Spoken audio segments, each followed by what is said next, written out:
So you joined a fantasy football league, but you have no idea what you're doing. Smart move. But don't you worry.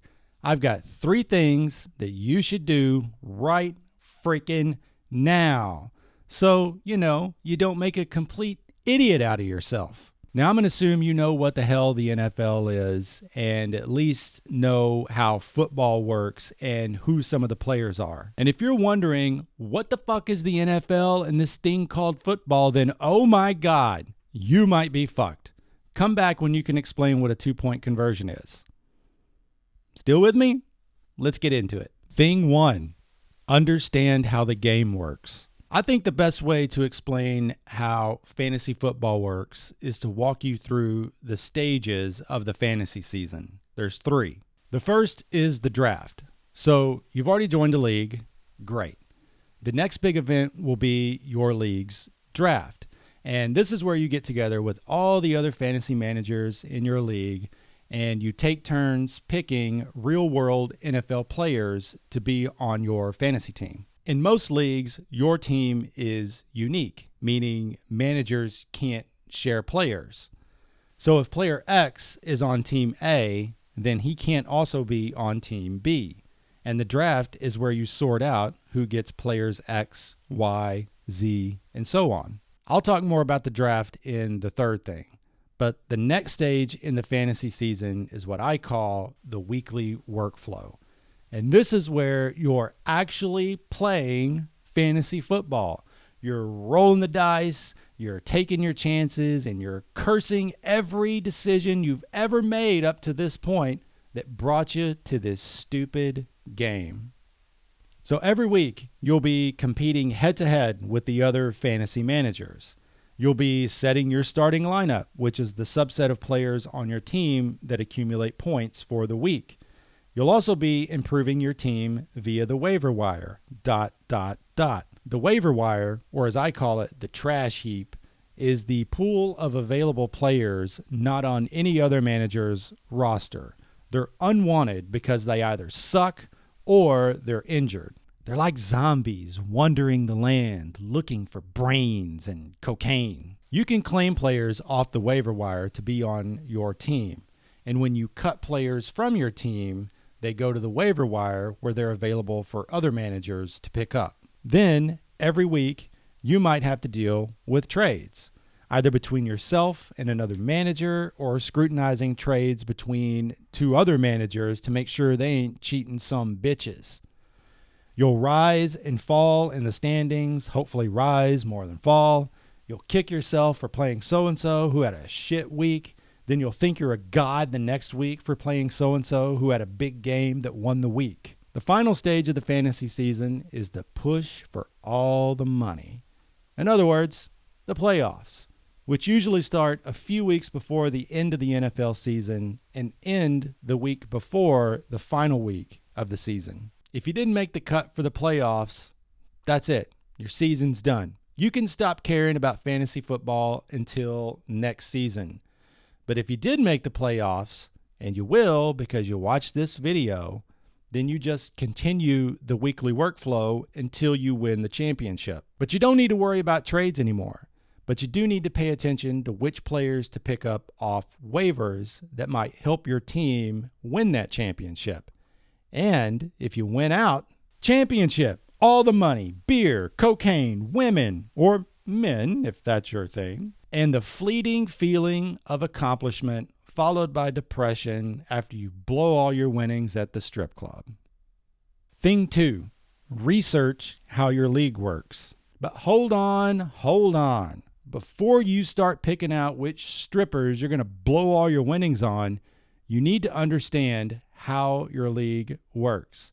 This is the first part of your homework. You need to investigate the following. The first is your league's scoring system. Do receivers and tight ends and other pass catchers get a full point per reception, called PPR? Do they only get a half point, called half PPR?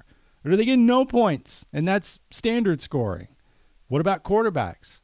How many points do they get for throwing a touchdown? For how many yards they've thrown, for running touchdowns, etc. And what about the team defense and special teams? How is that scored? and on and on. You need to understand your league scoring. Then you need to know what your league's roster positions are. Is it quarterback, running backs, wide receivers, tight ends, kickers, team defense, and special teams? That's the most typical. Or do you have to draft individual defensive players? Or is it something even weirder than that? And what players can you start? Is it the typical 1 quarterback, 2 running backs, 2 wide receivers, 1 tight end, 1 kicker, 1 team defense, special teams, and a flex spot that could be either a running back, a wide receiver, or a tight end? Or do you get 2 flex spots? Or do you get no flex spots and you play 2 running backs and 3 wide receivers that's fixed? Or is it something even more exotic? And how do waivers work? How is the priority determined? Is there a date time when waivers are executed every week? Is there any more exotic rules, like you can't make waiver claims after a certain week of the season? What about trades? Is there a deadline? When is that deadline? Can you even make trades? Because some leagues don't even bother with it. How do you make the playoffs? In which week of the season do the playoffs start? Do you make the playoffs solely based on win-loss record, or total fantasy points scored, or something even weirder than that? Prize money. How is it divvied up? How much do you win for each place? How much do you win for the championship? What is your motivation for even playing this stupid game? And probably the most important right now, when is the draft? And if you're playing in the analog biological meat world, where is the draft? It's a lot to think about, but try not to feel overwhelmed because it's pretty easy to figure out. You'll pick it up as you play. And really, the most important thing right now is the draft. Super smooth segue to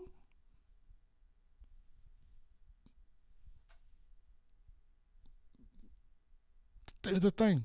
Thing 3, get ready for the draft. There's a couple of different draft formats your league might use, but by far the most common is called a snake draft because when you look at it illustrated, it looks like a goddamn snake.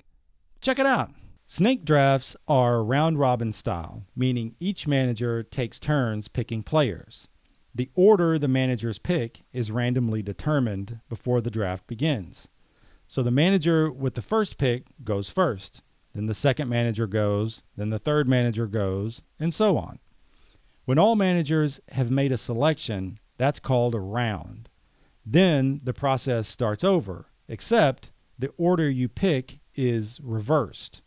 So the manager with the last pick goes first, then the manager with the next to last pick goes next, then the manager with the next to last pick goes third, and so on. So as you can see, the manager with the last pick gets back-to-back picks. Same for the manager with the first pick when the second round ends. And when you connect all these little boxes together, it kind of looks like a goddamn snake. See? So that's how a snake draft works, which will probably be how your league drafts, which further, you should go figure that out in the first part of your homework, researching your goddamn league. The other type of draft is an auction draft. It's much less common because it's a bit more complex. It works like eBay. Players are put up for auction, managers bid on those players, and the manager with the highest bid gets the player for their team.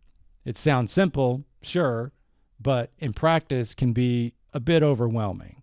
I'm going to make an entire another video dedicated to auction draft because it's my favorite kind. It's almost exclusively what I do. But for you, right now, your draft will almost assuredly 100% definitely be the snake kind. Next, you're going to need a cheat sheet, which is a list of players ranked in the order they should be drafted. Now, this is quickly huge, super important, because you don't want to be guessing when it's your turn to pick. And I break the goodness of the cheat sheets down into 3 levels.